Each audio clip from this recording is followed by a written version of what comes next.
Bien, Shavua Tov. Shavua Tov, je reconnais un certain nombre de visages de dames qui assistaient au shiur. Pour moi, les derniers shiurim réguliers, c'était il y a à peu près 16 ans, je crois. Et c'est pour moi beaucoup d'émotion aujourd'hui de revenir 20 ans après, 16-17 ans après. Je ne savais pas que nous avions une grande militante et battante, et surtout, j'aimerais remercier Madame Usan pour ce travail.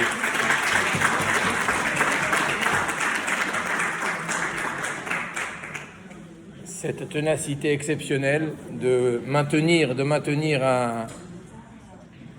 un cours de dames de façon régulière. Vous savez que lorsque j'avais fondé ce centre OL Esther à Paris et par la suite à Sarcelles, je l'avais fait au nom de ma mère, Zichronah Livracha, que j'ai perdue à l'âge de 7 ans.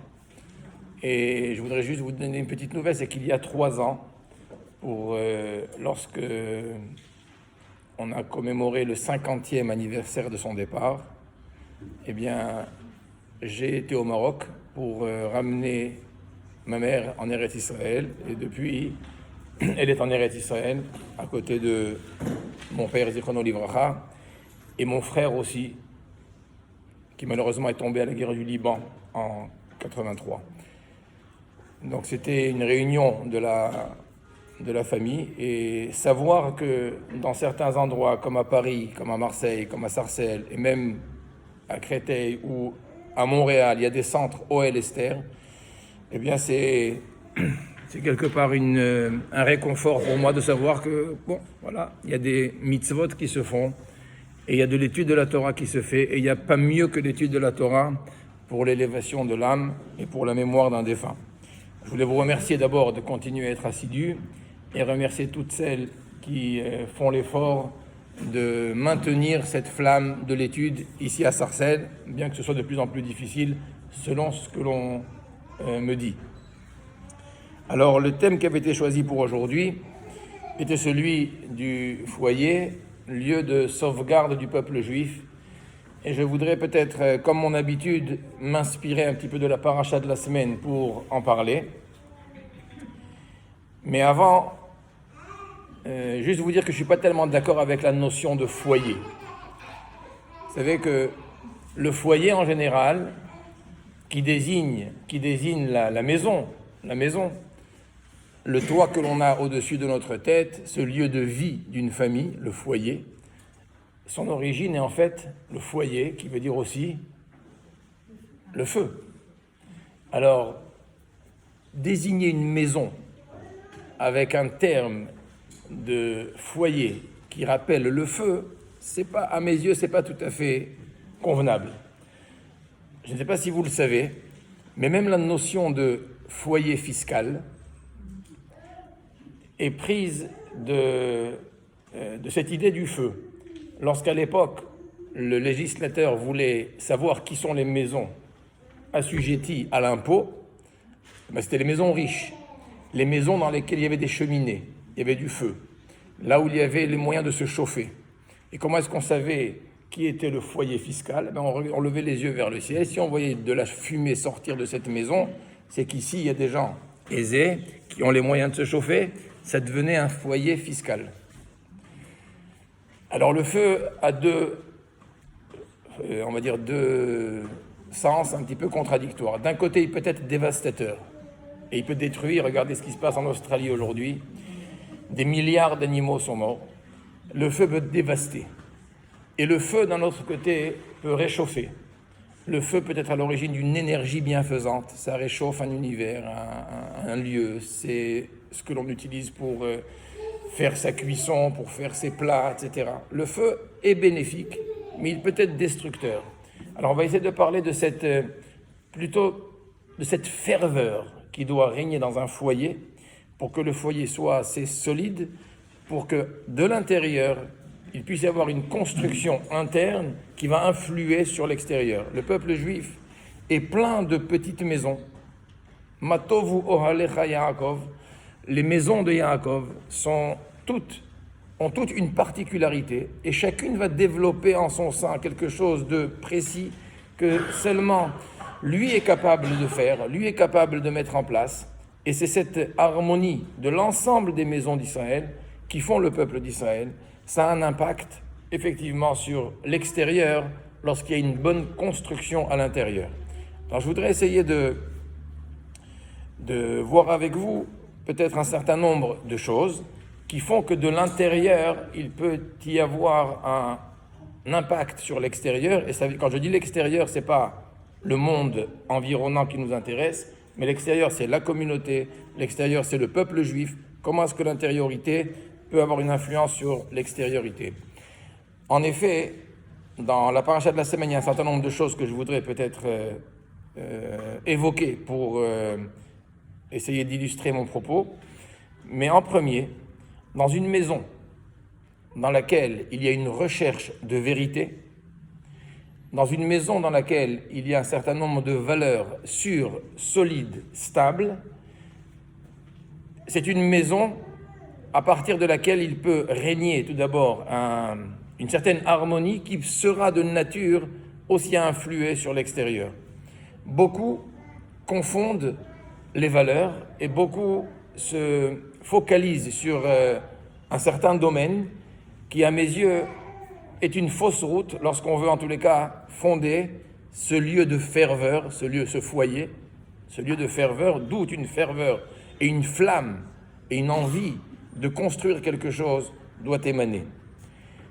Je vais juste vous raconter une chose qui m'est arrivée il n'y a pas très longtemps, et vous comprendrez qu'est-ce que j'entends par une valeur sûre de recherche de vérité et pas de recherche simplement d'un confort. J'ai entendu tout à l'heure Rav Lemel parler de cela et je veux rebondir.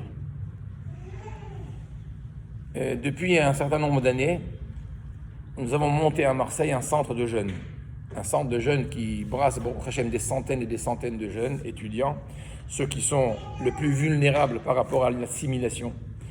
Un centre où ils ont tout. Un lieu où ils peuvent manger presque gratuitement pour 3 €, un lieu où ils peuvent étudier, un lieu où ils peuvent s'amuser, un lieu où il y a des salles de travail, de conférences, de jeux, de restauration, etc. Et il y a énormément d'activités dans ce centre. Il y a aussi des Shabbats pleins, pratiquement tous les Shabbats pour des étudiants qui n'ont pas de famille. C'est aujourd'hui, à peu près dans l'année, on a entre 1000 et 1400 étudiants qui fréquentent ce centre. Et c'est à l'origine d'une révolution au sein de la jeunesse qui, grâce à Dieu, aujourd'hui, s'assimile de moins en moins dans la ville de Marseille et aux environs. Un jour, un de ces jeunes m'a appelé au téléphone. Et il me dit, Rav, j'ai une question, j'aimerais que vous me donniez une réponse. Je dis, qu'est-ce qui t'arrive? Il me dit, écoutez, vous savez que moi j'ai commencé une démarche de Teshuvah et que depuis quelques mois je suis chômeur Shabbat. Mais ce n'est pas le cas encore de ma copine. Celle qui, lui, il appelait sa copine, moi je lui ai préféré lui dire ma fiancée. Il me dit, mais elle n'est pas encore chômeur, elle n'est pas chômeur de Shabbat.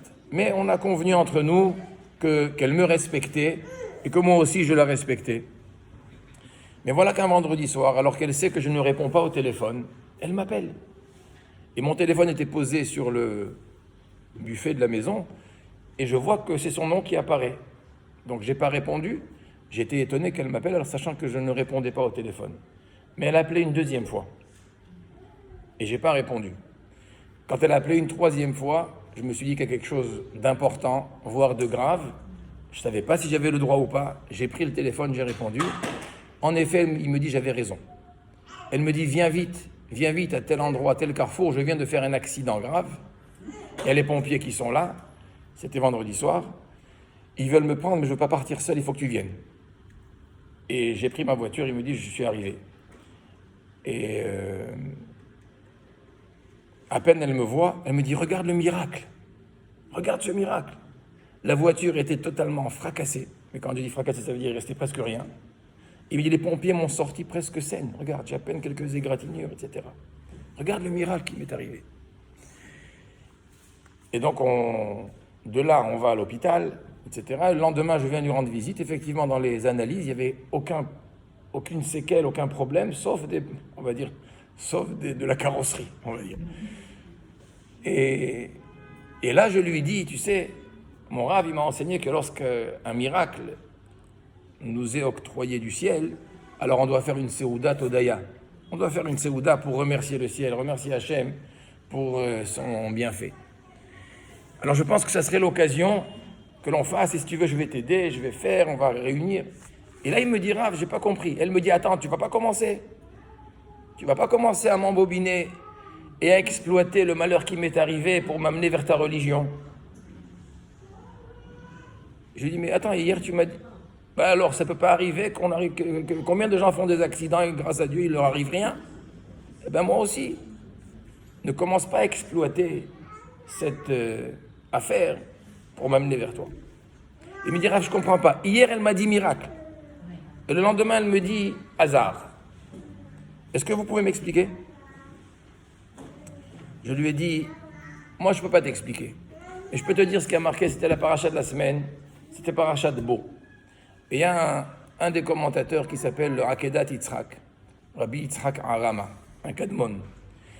Le Akedat Yitzhak, il dit, lorsqu'il parle de Paro, de son entêtement, de sa volonté au début d'envoyer les Juifs, et lorsqu'il s'exprime et il dit Hachem Hatzadik, Ani ve'ami Arshaim, Hachem il a raison, je suis un impie et je vais les envoyer. Rakaser me'alay tamavet hazeh. Prends tous les Juifs, va-t'en, enlève-moi cette plaie mortelle. Et le lendemain, il change d'avis. Et il pose la question, comment c'est possible? Bon, alors c'est marqué qu'il y a une Bati et Libo. Je ne vais pas rentrer dans tous les détails. Mais lui, il avance une thèse et une théorie qui est la suivante. Et il dit dans la vie, il y a deux catégories de gens. Il y a deux catégories de gens et pas plus. Il y a ceux qui sont à la recherche du vrai, ceux qui recherchent le émet, et il y a ceux qui sont à la recherche du confort. Il appelle ça Ish émet et Ish nochut, noach, vous savez, noach, nochut, ce qui est arrangeant. Dans la vie, on est ou l'un ou l'autre. Mais attention, quand je dis qu'on est un Ish émet, ça ne veut pas dire que l'on soit, on va dire, totalement déconnecté de la recherche du confort. On en veut aussi. Mais ce qui prime, ce qui est important, ce qui est au centre de mon existence, c'est ma volonté d'être dans le chemin de vérité. Et ce n'est pas que celui qui est dans la recherche du confort et de ce qui convient, de ce qui est convenable. C'est pas que chez lui, il n'y a que ça, qu'il n'y a pas non plus de recherche de vérité. Lui aussi il peut avoir des sentiments, avoir des ambitions de recherche de vérité. Mais la question est ce qui fait la différence entre les deux.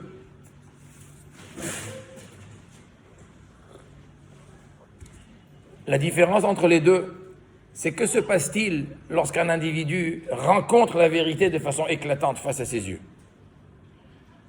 Le Ish Emet, celui qui est dans la recherche de vérité, n'aura pas le choix de l'admettre, de l'accepter et de s'y conformer.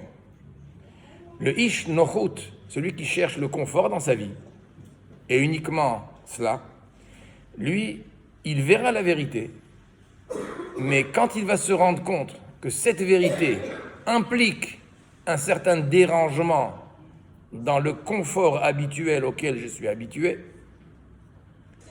au fur et à mesure, cette vérité qu'il a reconnue hier va commencer à s'estomper, un écran va cacher cette vérité et il ne la verra plus. Elle va disparaître et il va l'habiller à sa façon par un certain nombre de concepts comme le hasard, comme la volonté ou comme les circonstances, etc. On est ou l'un ou l'autre, dit le Rav Yitzhak Arama. Et je dis c'est comme ça qu'il explique l'attitude de Paro. Paro était un homme de confort, un roi qui voyait le bien de son pays, laisser partir une main-d'œuvre gigantesque, gratuite, du jour au lendemain, lorsqu'il se rendait compte que la plaie était insupportable et que c'était la main d'Hachem, il voyait la vérité. Et il disait, allez-y, partez. Mais lorsque cette vérité impliquait quoi? Que si c'est comme ça, il faut que je laisse tout le monde partir, gratuitement. Alors cette vérité commençait à disparaître et le confort prenait le dessus, et il oubliait ce qu'il a su ou ce qu'il a vu hier. Et je dis, c'est ce qui s'est passé avec ta copine. C'est ce qui s'est passé avec elle. Sur le feu du miracle, elle n'avait pas le choix que de l'admettre. Elle voit une voiture totalement écrasée, et elle s'en sort. Elle voit le miracle. Elle n'a pas le choix. Et au début, elle va même te le dire. Elle va l'exprimer. Mais avec le temps, quand elle va réfléchir que si ce miracle est vrai, et que si c'est la main de Dieu, et que si cette main de Dieu m'a donné la vie, ça veut dire que Shabbat prochain, je n'ai pas le choix d'être Shomeret Shabbat. Ça veut dire que la semaine prochaine, ça veut dire que demain, je n'ai pas le choix de changer ma façon de m'habiller. Ça va de nouveau impacter sur mon désir, sur ma volonté, sur mes libertés, sur mon confort, sur mes choix de vie. Qu'est-ce qui va se passer? Au fur et à mesure, cette vérité s'estompe jusqu'au point où elle va te dire, tu ne vas pas exploiter un malheur qui m'est arrivé pour m'amener vers ta religion.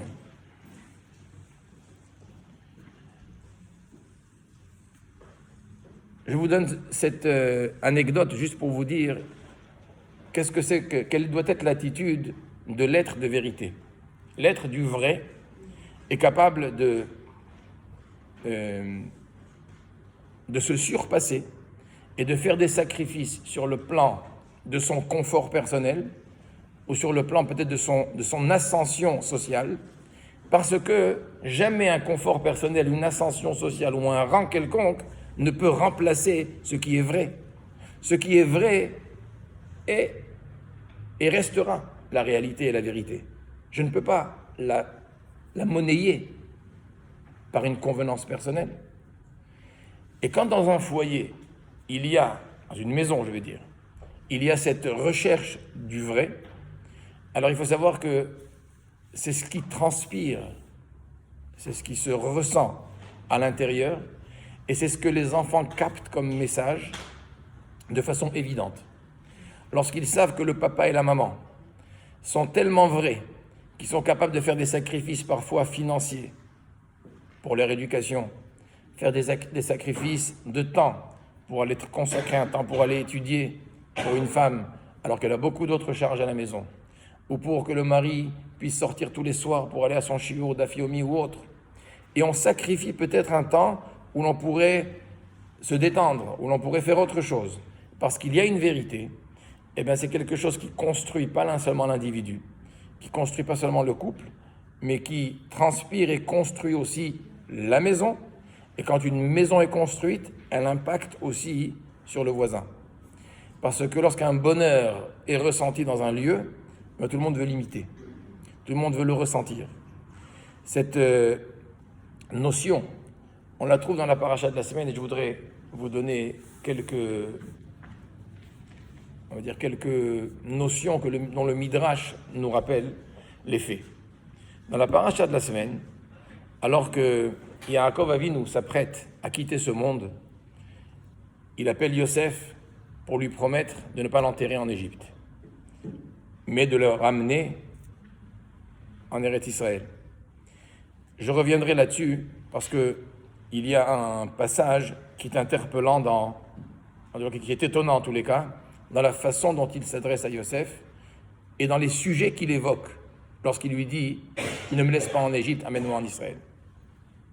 Mais vers la fin de la paracha, je reviendrai à cette question, vers la fin de la paracha, il y a marqué qu'après la mort de Yaakov, les frères de Yosef, c'est marqué, se sont parlé entre eux.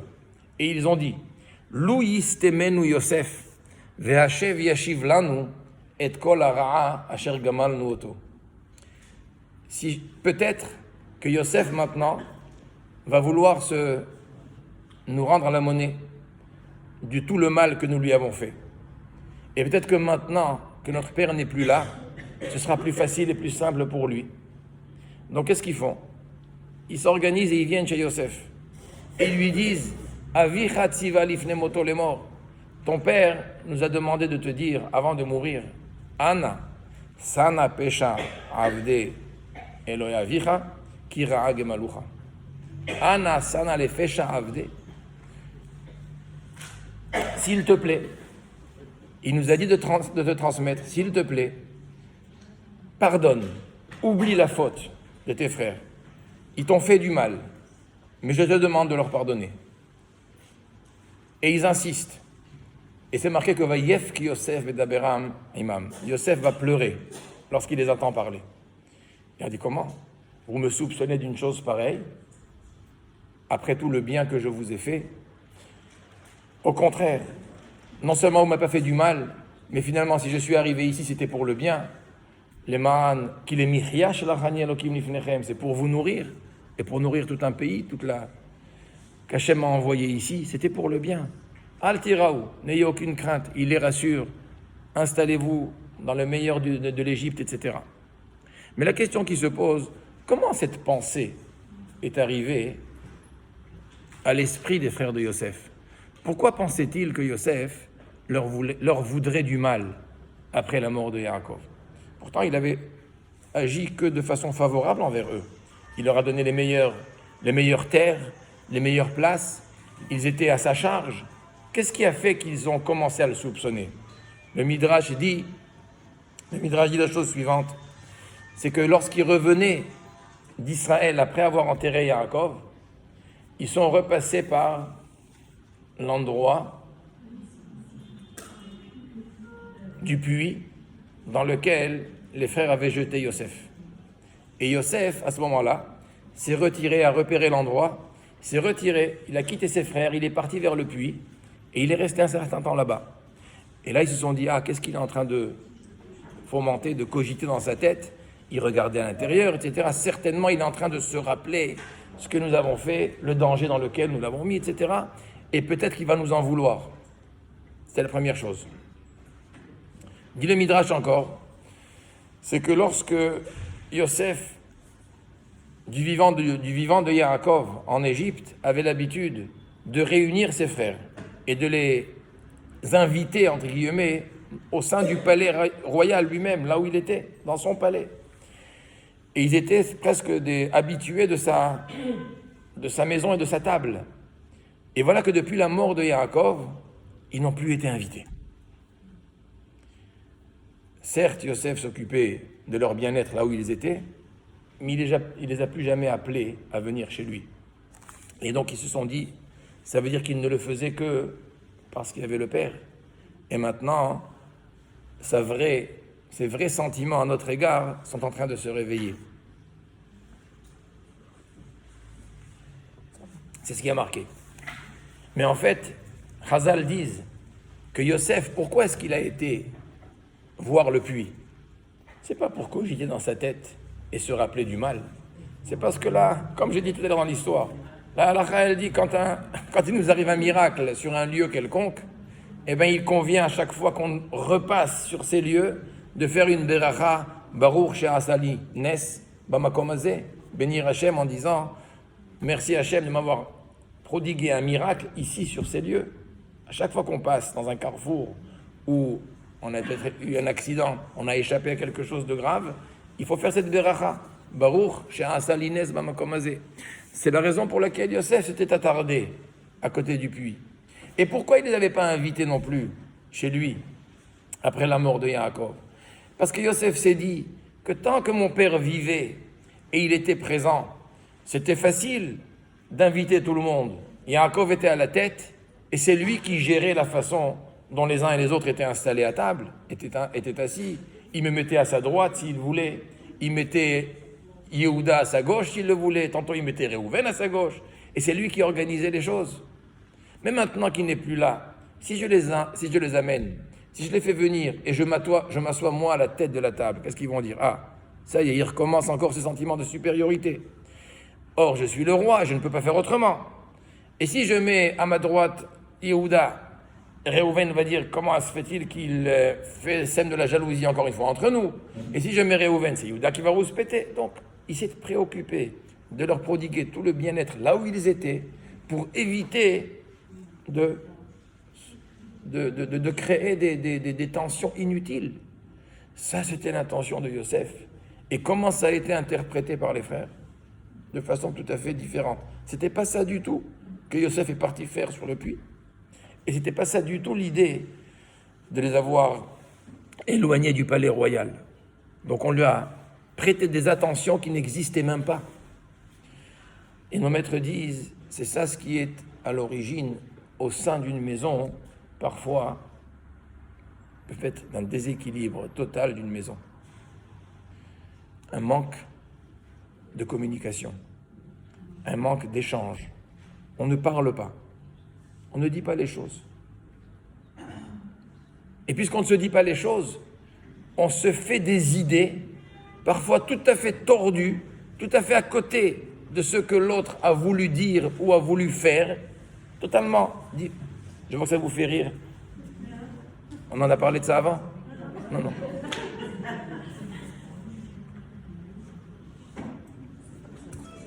Qui n'ont rien à voir avec la réalité. Et tout cela à cause de quoi? Mais qu'est-ce que Yosef aurait perdu s'il avait dit à ses frères au début, écoutez, le puits il est là, je vais aller faire une bracha? On aurait réglé le problème. Et qu'est-ce que les frères auraient perdu en disant à Yosef, tu sais, c'est vrai qu'on doit aller dans ce puits, mais pardonne-nous. Il leur aurait dit, mais non, ne vous inquiétez pas, je suis juste parti faire... Et qu'est-ce qu'il aurait perdu s'il leur disait que je ne vous invite pas, mais ne m'envoyez pas, c'est parce que voilà la raison. Le manque d'échange, et en général, c'est quelque chose qui est fatal, surtout quand ce manque de communication existe dans un couple, ou entre des parents et des enfants. Lorsque les parents ne sont pas compris, c'est parce qu'ils n'ont pas dit quelle était leur intention. Lorsque des enfants ne sont pas compris, c'est parce qu'ils n'ont pas partagé avec les parents non plus ce qu'ils veulent ou le projet qu'ils veulent mettre en place. Et on leur porte des intentions qui sont des fois tout à fait fausses et on oublie l'essentiel. Et ça crée quoi? Ça peut créer des tensions, ça peut créer des querelles, parfois des scissions, des ruptures. Pourquoi? Parce qu'on ne sait pas parler. Je me rappelle, enfant, j'étais dans une école juive à Casablanca. Je pense que c'était en CM1 ou en CM2. Il y a 45 ans de ça, vous vous rendez compte. Il y avait un enfant de la classe dont le père a eu le mérite d'aller en Eretz Israël à l'époque. Vous imaginez, c'était en 70. Il est parti en Israël. Et il lui avait amené un cadeau de bar mitzvah. Pour sa prochaine bar mitzvah, il avait une montre d'Israël. Et le garçon en classe est tellement fier de sa montre, en plus elle venait d'Israël, alors il nous a montré à chacun, regardez la montre que mon père il m'a amenée, etc. Nous on était là, Israël c'était pour nous, on a voulu embrasser tous la montre, on faisait la queue pour embrasser la montre. Mais il nous montrait la montre et chacun regarde, ah, c'est beau, bien, bon, Hachem, c'est extraordinaire. Et il a pu le faire parce que d'autant plus que le professeur, qu'on aimait tous, c'était très sympathique, ce professeur, avait du retard. Il est arrivé juste 5-10 minutes en retard. Donc nous, on était là autour de sa montre. Et lorsque le professeur il est rentré, il est parti lui dire, il lui montre. Il se reçoit une de ces baffes du professeur. À l'époque, c'était facile de frapper les enfants, vous savez. À l'époque, on frappait facilement. Mais il se reçoit une de ces baffes. Je pense qu'à ce jour, il s'en est pas encore remis, ce garçon. Je le revois encore. Qu'est-ce qui s'est passé? Le professeur, il a compris qu'il lui dit, hey, tu vois pas que tu es en retard?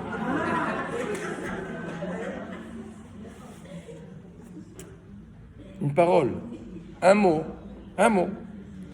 On peut détruire une personne pour toute sa vie. Parce qu'on n'a pas été capable d'analyser, de dire, d'échanger. Un jour, le Chafetz Chaim, lui, à la fin de sa vie, alors qu'il avait l'habitude d'être tous les jours à la tfila, à l'heure, souffrant, pas souffrant, même à 90 ans, il était tous les jours le premier à la tfila. C'est pas qu'il venait à la tfila à l'heure, le premier. Voilà qu'un jour, il arrive au milieu de la tfila. Je n'ai pas compris, le Chafetz Chaim au milieu de la tfila, c'est impensable. Et à la fin de la tfila, il a tapé sur la table, il leur a dit, écoutez, la halakha, elle dit que celui qui est dérangé, il devait avoir une gastro, celui qui est dérangé, il n'a pas le droit de prier. Il faut attendre de se soulager totalement avant. Et c'était mon cas. C'est pour ça que je suis arrivé en retard. Et la question, elle est, est-ce qu'il avait besoin de se justifier, le Chafetz Chaim? Il n'avait pas besoin. Mais lui qui savait combien le lachon hara est grave, combien une parole, lorsqu'elle est dite, elle peut être destructrice. Et combien une parole, lorsqu'il faut la dire, et on ne la dit pas, combien ça aussi, ça peut détruire. Alors il a dit, c'est important que le Tzibour entende que c'est ça la raison. De cette façon, plus personne n'a ouvert la bouche, on a tout à fait compris. Il nous a enseigné une halakha, tout le monde a compris. Ce que Chazal nous dit dans le Midrash, c'est justement cette faute-là que n'a pas faite Yaakov. On a vu que entre les frères de Yosef, il y a eu quelque chose, ce manque d'échange et de communication qui va être à l'origine d'incompréhension et de faire porter à l'autre des sentiments, des intentions qu'il n'avait pas du tout. Cette erreur, Yaakov ne l'a pas faite. Dans la paracha de la semaine également. Et là, je reviens à ce que je vous ai dit tout à l'heure. Lorsque Yaakov demande à Yosef de l'enterrer en Eretz Israël et de ne pas le laisser en Égypte, qu'est-ce qu'il lui dit? Al natik bereni mimitzrayim, unsatani mimitzrayim, ukvartani bikvuratam. Yosef lui promet, anochi esek idvarecha, je ferai ce que tu m'as demandé. Et après, Yaakov est malade. Et Yosef vient lui rendre visite et lui amène ses 2 enfants pour les bénir, Ephraim et Menaché. Et Yaakov lui dit que Hachem, Kel Shaddai nira elai beluz beretz Kenan vaivarech oti. Hachem m'a béni. Il m'a dit Anochi mafrecha virbiticha untaticha likal amim.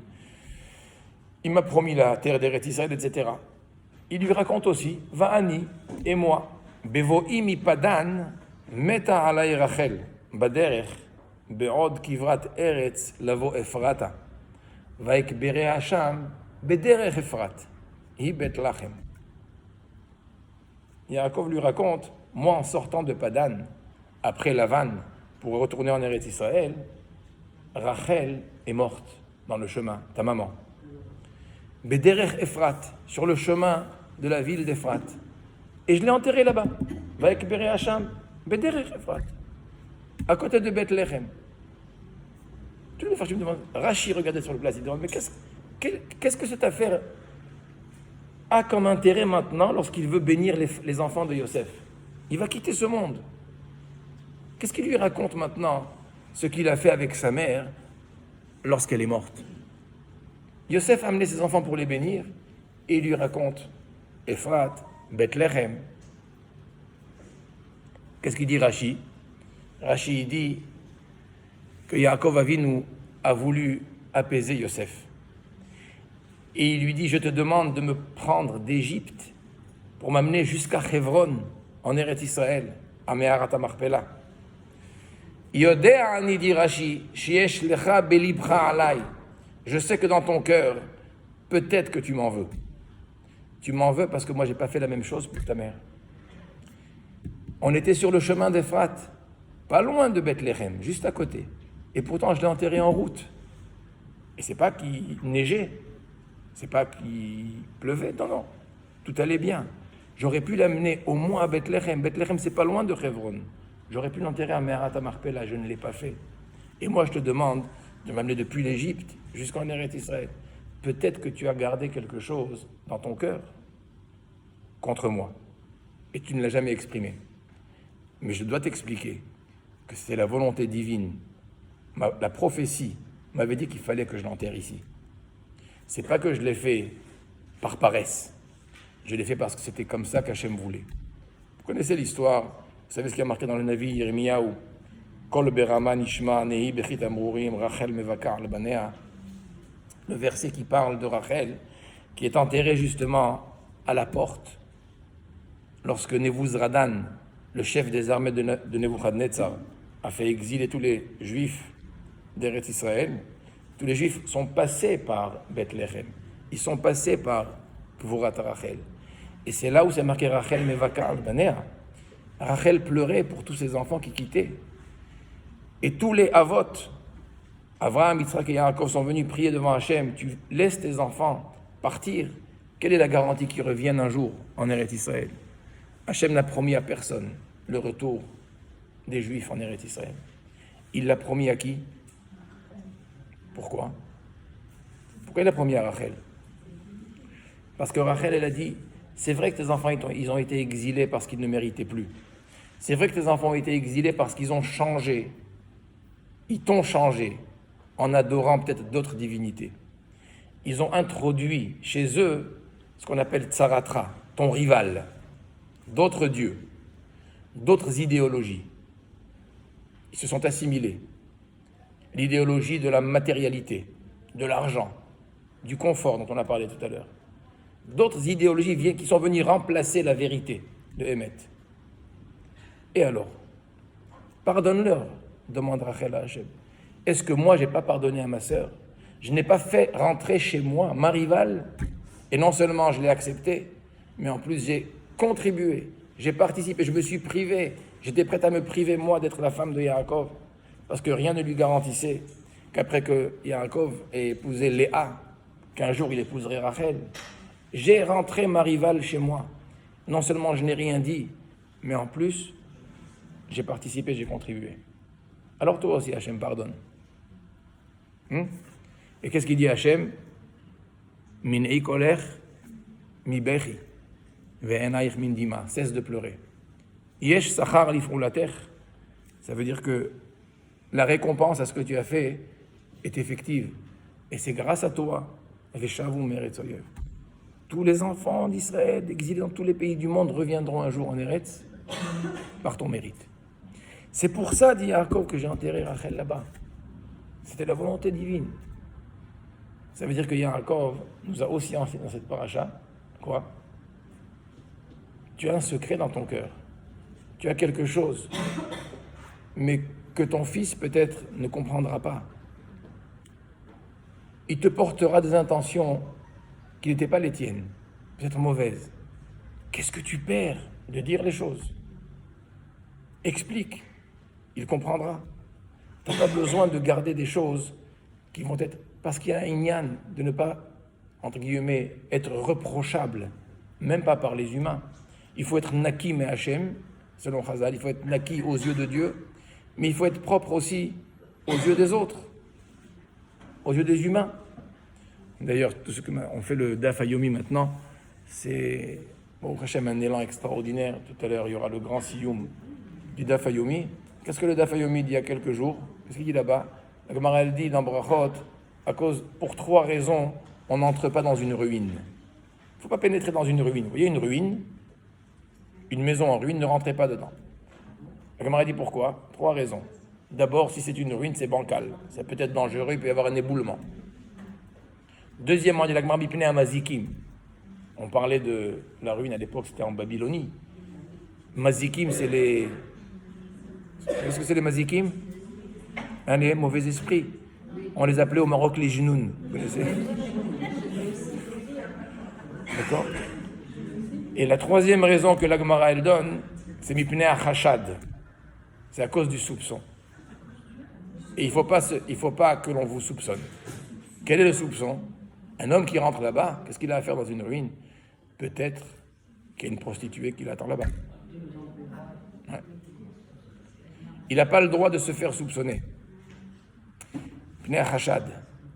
Alors ça veut dire quoi? Ça veut dire qu'il y a un inyan de ne pas, entre guillemets, faire penser les autres des choses qui ne sont pas la réalité, qui ne sont pas vraies. Pourquoi se mettre dans un contexte où je vais éveiller chez les autres un soupçon qui est faux?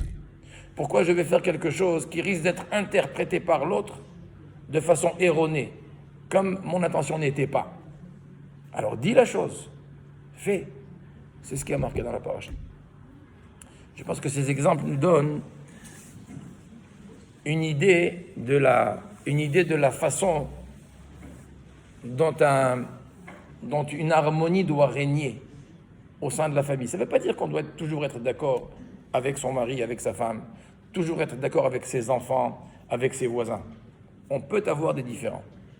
On peut ne pas être sur les mêmes longueurs d'onde, mais on peut s'expliquer.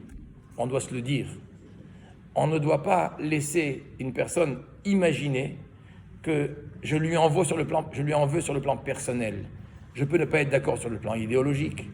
Je peux avoir un différend sur le plan religieux. Je peux être, on va dire, un peu plus scrupuleux ou exigeant sur le plan de je sais pas moi, de mon ordre et de ma maniaquerie, j'en sais rien. Chacun a ses caractéristiques qui lui sont propres. Pourquoi laisser les autres penser de soi ce qui n'est pas vrai, ce que je ne pense pas de lui? Et ça c'est quelque chose que malheureusement on néglige beaucoup. On néglige beaucoup parce que dans le monde, et surtout dans le monde séfarade, on n'a pas l'habitude de parler, d'associer. La femme n'a pas besoin de savoir ce que je fais, mes affaires. Les enfants, encore moins. Il faut évoluer à ce niveau. Très souvent, ça crée des distances, ça crée des soupçons, peut-être des différences ou des préférences que l'on soupçonne les parents avoir envers tel ou tel des enfants.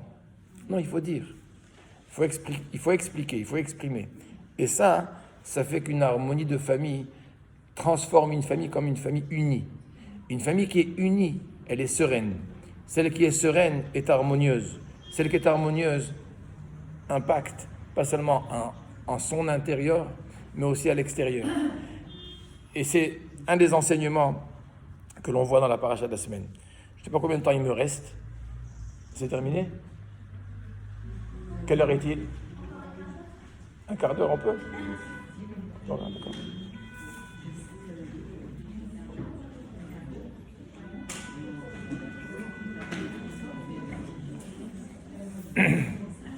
Un deuxième point. Un autre point dont on pourrait,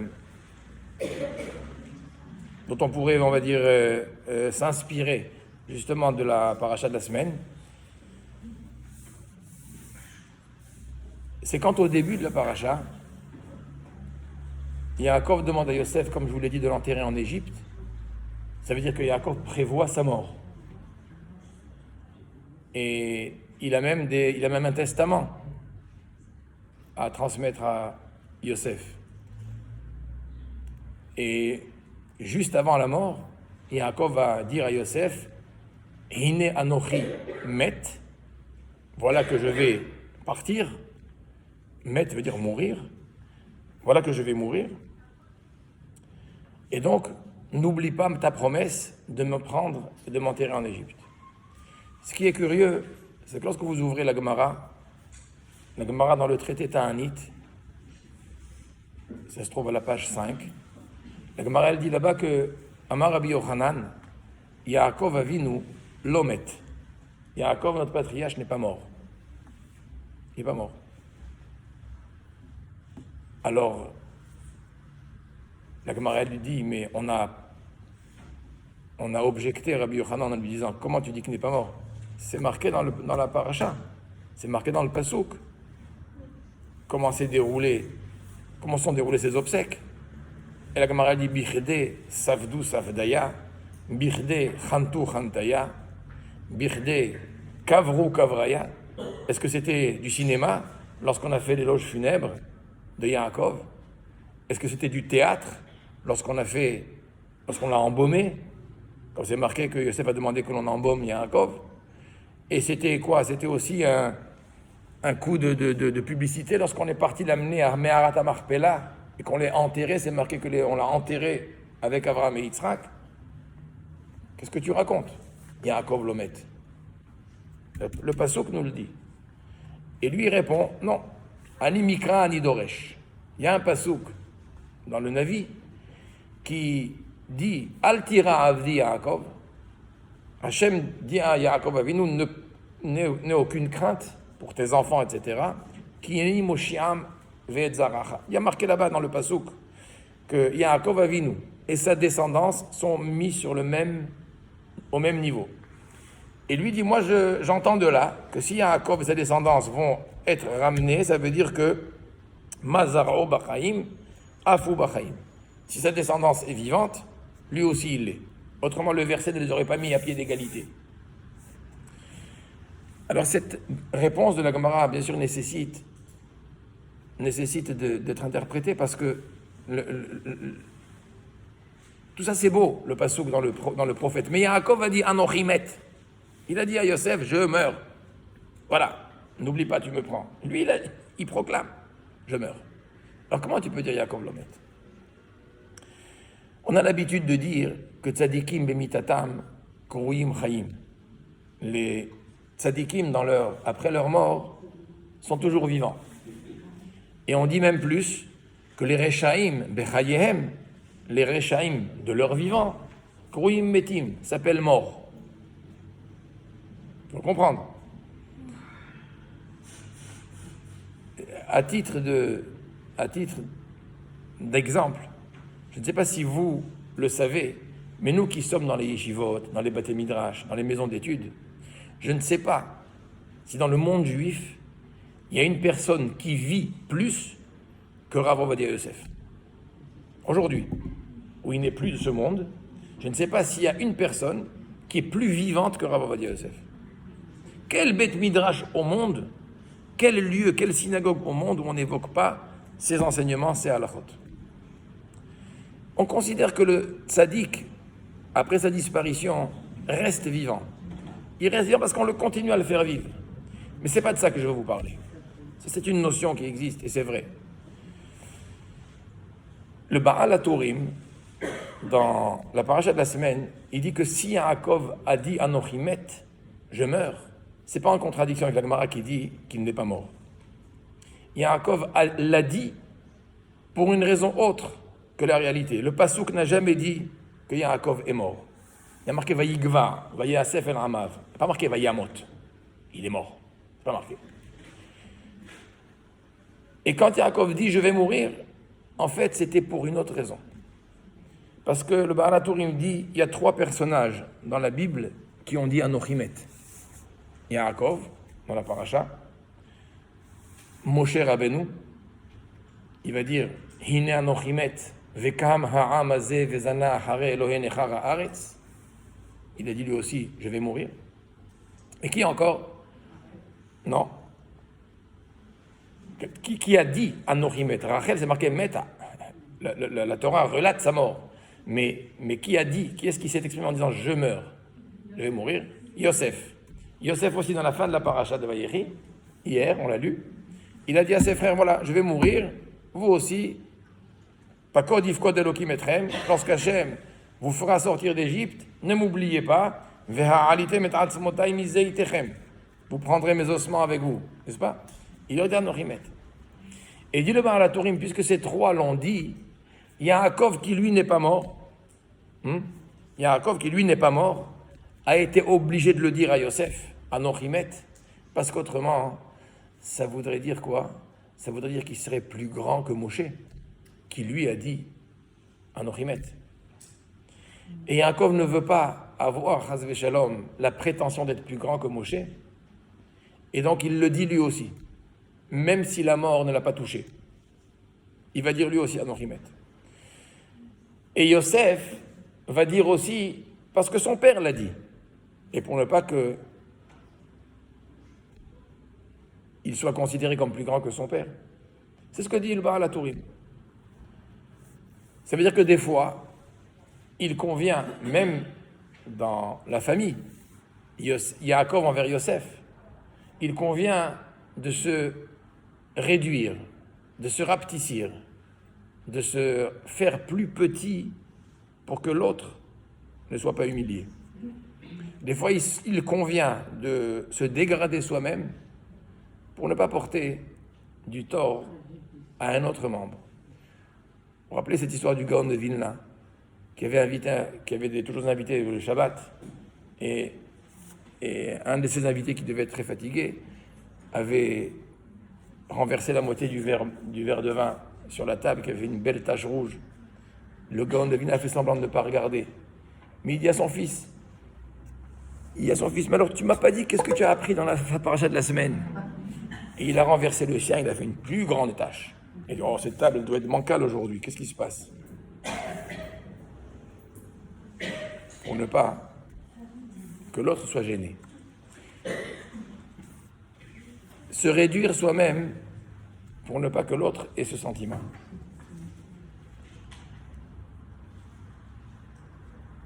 Cette idée, elle vient exprimer aussi une grandeur parentale. Lorsque les parents savent se faire un petit plus petit que leur rang, pour peut-être laisser la place à ce qu'un enfant puisse exprimer ce qu'il est lui à son niveau. ce qu'il ressent lui à son niveau, c'est pas humiliant pour les parents. Ça doit pas être humiliant. C'est quelque chose qui parfois même s'impose. Parce que des fois, en voulant imposer par la force, des fois l'enfant a la sensation d'être écrasé par le poids. Il peut se sentir étouffé. Et quand quelqu'un se sent écrasé, quand il n'y a plus ce poids et quand il n'y a plus cette pression, eh ben, il peut aller dans tous les sens. Ce que Chazal nous enseigne, c'est qu'il convient encore une fois, des fois, comme Yaakov Avinu, se faire petit. Mais juste, c'est vrai que ça ne répond pas à la question principale. Comment considérer Yaakov comme vivant? Alors ça nécessiterait vraiment ça serait l'objet d'une conférence qui devrait durer 1 heure pour que je vous explique qu'est-ce que c'est que la vie en général et pourquoi. Qu'est-ce que c'est? Comment? Anochimet. Non. C'est comme si on transmet un message. C'est vrai. Mais il n'empêche qu'il lui dit je meurs et enterre-moi. Ah, mais Arata Marpella. Donc. Quelqu'un qui dit je meurs, ça veut dire que ça, c'est vous transmettre, continuer sur mon chemin en fait. Oui, c'est aussi vrai ce que vous dites, mais au final, quand il dit je meurs ou je vais mourir, ça veut dire qu'il parle d'une mort. Et le Passouk a dit et la Gemara a dit qu'il n'est pas mort. En tous les cas. En tout cas, ce que je veux dire, c'est quoi? C'est que dans la réalité, c'est dur d'admettre qu'il existe Moshe Rabbeinu et Yaakov qui ne sont pas morts. C'est pas possible, on les a plus revus. Ça veut dire quoi qu'ils ne sont pas morts? Il ne faut pas le prendre à la lettre. Je vous disais que ça peut faire l'objet d'un chiour à part pour expliquer qu'est-ce que c'est que le sens de la vie et qu'est-ce que c'est qu'alors à ce moment-là la mort. Pourquoi le tzaddik s'appelle vivant même quand il n'est plus et pourquoi le rachat s'appelle mort même lorsqu'il est. C'est un peu compliqué, c'est un peu long, mais juste un petit aperçu. Celui qui dans ce monde a une existence comme on a commencé, de la recherche du confort, ça veut dire que ce qui prend place dans sa vie, c'est le physique, c'est la place qu'il occupe dans ce monde, c'est ce qu'il veut prendre de ce monde. Et bien effectivement, s'il n'y a que ça, le jour où il n'a plus ça, le jour où il est mort, il est vraiment mort. Celui qui vit dans ce monde, mais qui n'a pas d'existence matérielle, il n'a pas d'existence physique. Son existence physique n'est là que pour être un moyen d'une existence d'éternité. Ça veut dire que de son physique, il ne vit que le ruchniut, il ne vit que la spiritualité. Vous savez, on dit que Yaakov Avinu est retourné pour aller chercher des pachim ktanim. Il est retourné pour aller chercher des petits flacons qu'il avait oubliés. C'est là où l'ange va lutter avec lui. Et vous savez que le Midrash, il nous dit que c'est à ce moment-là, Vayivater Yaakov Levado, c'est au moment où Yaakov était seul, la nuit, que l'ange gardien des saves va venir lutter contre Yaakov et il va le blesser. Et pourquoi il était Levado? La Gemara dans Choulin nous dit parce qu'il est parti récupérer des flacons qu'il avait oubliés. Sur ce mot, Vayivater Yaakov Levado, la Gemara dit il ne faut pas lire Levado mais les cadeaux, il est parti pour les flacons. Vayivater Yaakov Levado, il était seul. Levado veut dire unique. Savez-vous pour qui on a employé ce terme Levado? Venisgav Hashem Levado, Bayomaou. Et le Midrash fait un rapprochement. S'il y a marqué sur Hashem qu'il est Levado, et il y a marqué sur Yaakov, Vayivater Yaakov Levado, ça veut dire qu'il y a un lien entre Dieu et Yaakov. On pourrait dire que Yaakov s'est hissé au niveau d'Hachem lui-même. Levado, Levado. D'accord? Comme ça dit le Midrash. Et d'ailleurs, le Midrash l'appuie sur un verset. Ce Midrash se trouve dans Chumash Dvarim, à la fin de la Torah, où c'est marqué « En ka'el yeshurun rochev shamayim me'al uvga avato shehakim me'ona Elohei kedem » Tous les enfants, ils lisent ce passage de Me'ona. Juste le passouk qui précède Me'ona, avant la fin de la Torah, c'est « En ka'el yeshurun ». Vous savez que Yaakov s'appelle aussi Karata Shemo Yaakov v'Yishurun. Yisraël v'Yishurun. Yaakov s'appelle Yeshurun. Le Midrash dit, il y a marqué En Ka'el Yeshurun. Il n'y a pas comme Hachem dans sa droiture, Yeshurun. Mais le Midrash, il voit ici une allusion à qui? Pas de droiture Yeshurun, mais Yaakov. Le Midrash dit, il n'y a pas Kael, il n'y a pas une autre divinité qui ressemble Chas Shalom à Hachem, mais qui est-ce qui se rapproche le plus? Ou Mikael, Yeshurun. Qui est-ce qui se rapproche le plus? C'est Yeshurun, c'est Yaakov. Et moi, je me suis posé la question, comment est-ce qu'on peut comparer Dieu à un humain? Comment est-ce qu'on peut comparer un humain, même si c'est le Bechir à Avot, même si c'est Yaakov, à Hachem? C'est impossible. Comment est-ce qu'on peut comparer? Et d'ailleurs, ce qui est encore plus curieux, c'est à quel moment on le compare? C'est lorsque Vayivater Yaakov Levado, quand il était seul. Mais pourquoi il était seul, on a dit? Parce qu'il est parti chercher des flacons. Dites-moi, c'est là où Yaakov nous montre sa grande spiritualité? Quand il est parti chercher des objets qu'il a oubliés. Ici, il nous montre son attachement à quoi? À la matérialité. Et c'est ici que le Midrash, il a trouvé la comparaison entre Hachem et Yaakov. Dis-moi, Yaakov, il ressemble à Hachem quand il a étudié 14 ans dans la yeshiva de Shem Ve'ever sans jamais fermer les yeux, sans jamais s'allonger pour dormir. Là, je peux dire, il était surhumain. Oui. Ou alors il est parti pour chercher les tefilines qu'il a oubliées là-bas, je sais pas, le Sefer Torah. Il est parti chercher des flacons. C'est là où tu dis, les vados, il ressemble à Hachem. Les Mefarshim, ils expliquent. Ce serait trop long de vous l'expliquer, mais si en parlant du Zohar et ce qui est marqué dans Chazal, on a une conception qui est mauvaise dans notre idée d'Hachem. Quand on dit « En od milevado », il n'y a rien en dehors de Hachem. Beaucoup pensent « En od milevado », il n'y a pas comme Hachem. Il n'y a pas une autre force, il n'y a pas une autre puissance qui se rapproche de Hachem. Il n'y a pas une autre divinité comme Hachem. Il y a des choses, il y a des puissances, mais il n'y a pas comme Hachem. Dans notre tête, si je vous parle de la Russie ou de l'Amérique, ce sont des puissances mondiales ou pas? Oui. Celui qui est Ma'amin, il sait que il n'y a rien en dehors d'Hachem. Toute la puissance économique du monde, toute la puissance militaire, tout ce que vous voyez, c'est rien. Le vrai Ma'amin, il se dit, il n'y a rien. Tout ça, c'est des marionnettes. Tout ce qu'on voit n'est rien, Milevado. C'est ça, En Milevado. Alors, quand je vois un monde, c'est quoi? Quand je vois ce bâtiment, c'est quoi? Ça existe. Non, il n'y a rien en dehors de lui. D'ailleurs, on dit que Hachem, il est Melokol Haaretz Kevodo. Il occupe tout l'espace de l'univers. Et là où il n'y a pas de place, où il est? Hein? S'il n'y a pas de place, le monde, les astres, la Terre, elle occupe un espace, hein? Un volume énorme. Ce poteau-là, ce bâtiment, il occupe un espace. Où est Hachem? Hachem n'est pas dans l'espace où se trouve ce bâtiment. C'est une erreur. On désigne Hachem comme étant Hamakom. Hachem est le lieu. C'est pas seulement qu'il est Hachem, on désigne Hamakom. Quand on va chez des endeuillés, les Ashkenazim disent Hamakom, Yenachem Etrem. Que le lieu vous console. Pourquoi on désigne Hachem comme étant le Makom, le lieu? Parce qu'on dit qu'il est Mekomo Shel Olam. C'est pas qu'Hachem réside dans l'univers. L'univers est en lui. Vous comprenez? Il n'y a rien d'autre que lui. Et tout ce qu'on voit est en lui. Ça veut dire que ce qui fait tenir cet édifice, ce qui fait tenir l'univers, le monde, d'ailleurs, comment il tient l'univers? Tole Eretz al Belima, comment ça tient? C'est parce que la parole d'Hachem est là, qui lui fait tenir.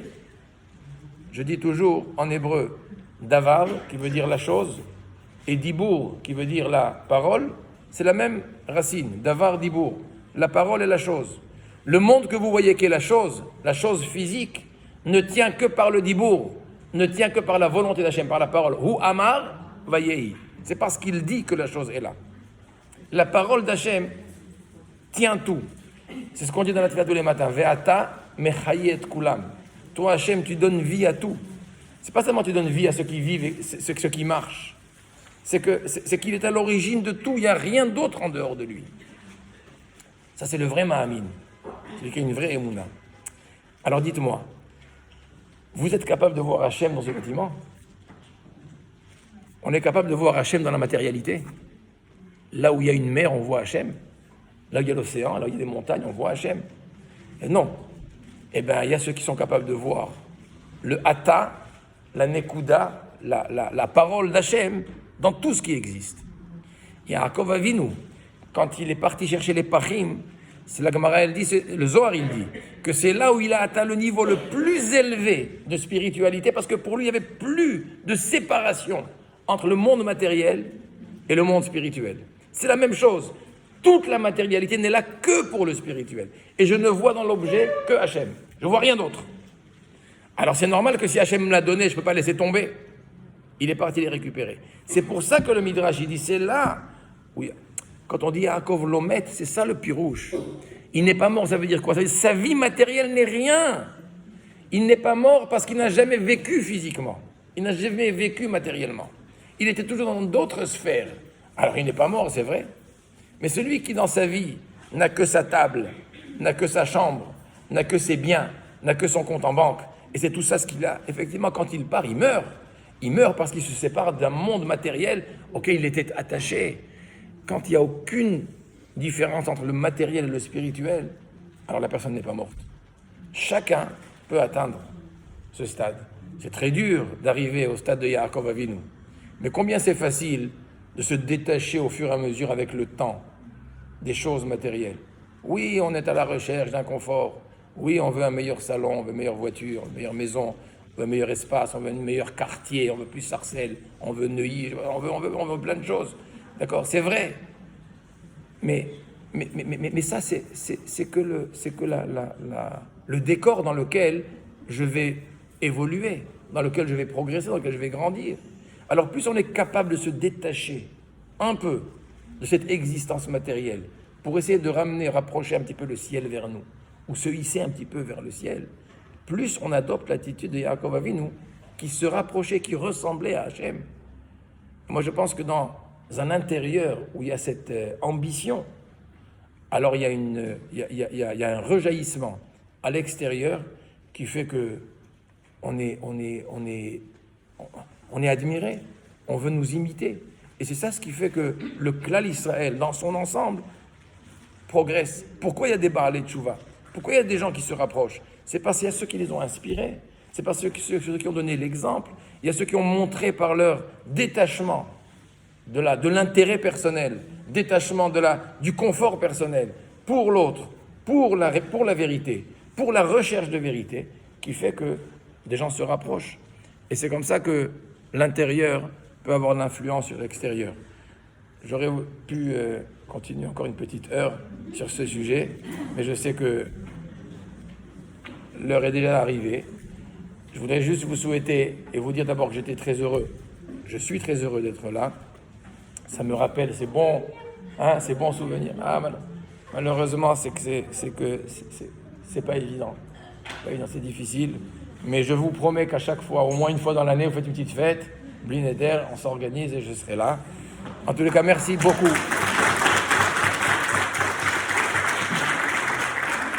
Merci beaucoup de continuer à étudier parce que j'aurai un petit mérite de votre étude. Et surtout, ma mère Zichronah Livracha aura aussi une élévation de sa neshama dans le monde de vérité. Shavua Tov, beaucoup de Hatzlacha Bezrat Hashem, et merci encore à Madame Usan et à toute son équipe.